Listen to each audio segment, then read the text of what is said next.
Hello and welcome to another episode of Stream It or Leave It. Today we're going to be talking about Foundation. So I will watch anything with Jared Harris. The projects he chooses are always really intriguing and I find him quite mesmerizing on screen. Lee Pace is also on the show and the trailer was breathtaking. So I've been waiting for this for a while. I've read the book and I'm just under halfway through. I do struggle a bit with reading sci-fi, so I do prefer the show for now. Not sure if I'll finish the book. By the way, as usual, this video is going to be spoiler free. Anyway, let's talk about the first episode. Onto the video. There is a planet called Terminus on the edge of the galaxy, and in her narration, Gail tells us that it's unsettled by man. It is the end. And on Terminus, there is this structure called the Vault. All that's known about the Vault is that it keeps people away and nobody can reach it.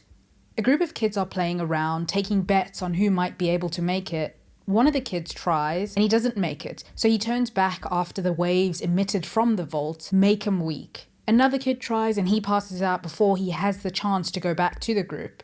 He gets found by someone. She tells him that her name is Seldon, and that the vault keeps all life away, and it's warning everyone to stay away. We're transported then to 35 years earlier with Harry Seldon, a mathematician who is looking at some calculations. Meanwhile, on the planet Synax, our protagonist Gail, the narrator, is saying farewell to her mother. She says that there's nothing left for her at her home and she'll die if she stays. She says goodbye to her parents one last time and boards what is called an Imperial jump ship.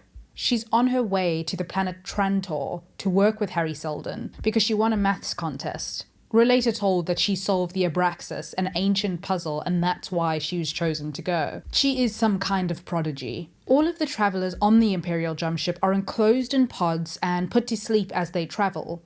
Gail momentarily wakes up during the jump, but is promptly given something to go back to sleep. We arrive on planet Trantor and we're introduced to a dynasty of emperors. Brother Dawn, Brother Day, and Brother Dusk. All three are clones of the first Emperor Cleon. Harry Seldon, the mathematician and a university professor of probability theory, is referred to as the Raven, and he's critical of the Imperium. He also has a following, and he has someone who works with him, Raish, who takes Gail to meet him for the first time. We see that Brother Day isn't exactly a benevolent ruler. He liquefies a loyal worker who he suspects might be disloyal because some of Seldon's work was found in his room. Gail finally meets Harry, who tells her they'll likely be arrested tomorrow. The Empire will take them because he can predict the future, that the Empire will fall according to the maths, and the Empire doesn't want to lose people's trust by having them trust Harry's hypotheses. There's also some kind of dispute going on between the Thespians and the Anacreons, and both representatives are there on the planet Trantor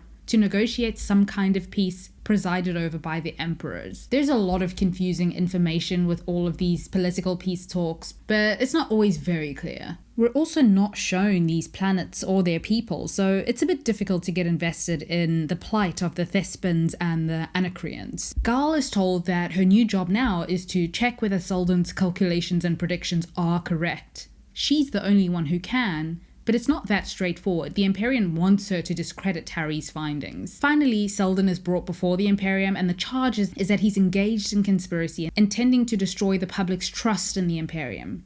Harry is able to predict the behavior of a large population through a model called psychohistory. He predicts that within 5 centuries, Trantor will be gone. Order will vanish, there will be war, the Empire will fall, and this cannot be prevented. This will last 30,000 years, but if the Imperium follows his advice to mitigate the severity of the fall, they will only be in darkness for 1,000 years. So while they can't prevent what's coming, they can lessen the severity of it. Gail confirms that Seldon's calculations and the hypotheses are correct. In another scene, we see 2 suspicious-looking men head on the jumper ships and shortly afterwards activate their explosives. The Emperors watch as large parts of the Empire become engulfed in flames. Brother Day then announces that there were reports of Anacreon and Thespian songs of rebellion before the explosion, as though some of those populations were complicit in the blast that resulted in 100 million dead, or at least supported it. Seldon and Gail are brought before the Emperors again. Seldon tells them that while the explosions came from the kingdoms of the Outer Reach, soon others will be emboldened to attack, maybe even eventually the people of Trantor might revolt. Seldon also tells Brother Day that if he is killed, the the fall will be accelerated and Brother Day himself will be killed soon after. He also mentions that Imperial cloning might help, as it did help preserve the dynasty. Seldon and Gail are exiled then to Terminus. They are still allowed to carry on with their work though and prove the validity of psychohistory. They just can't use jump ship technology and Terminus is 50,000 light years away. Gail figures that this was Seldon's plan all along, to have them sent to Terminus to continue their research in peace. At the end of the episode, we're shown 35 years later and Salvor eventually reaches the vault. Gail, still narrating, tells us that the galaxy's plan rested on what was inside the vault, and Seldon knew this. As for my thoughts, I've also seen episode 2 and sure, I'll carry on with this. I was absolutely floored by the trailer and the show, it's just fine. I'm deeply fascinated by Lee Pace's character, Brother Day, and that trio dynasty. I like that both Gail and Salvor are women on the show. The show just feels diverse without trying too hard. As for Alfred Enoch's character, Raish, he's intriguing and I think after the second episode, he'll have a lot more to do on the show. But yeah, I'll be adding this onto my weekly roster.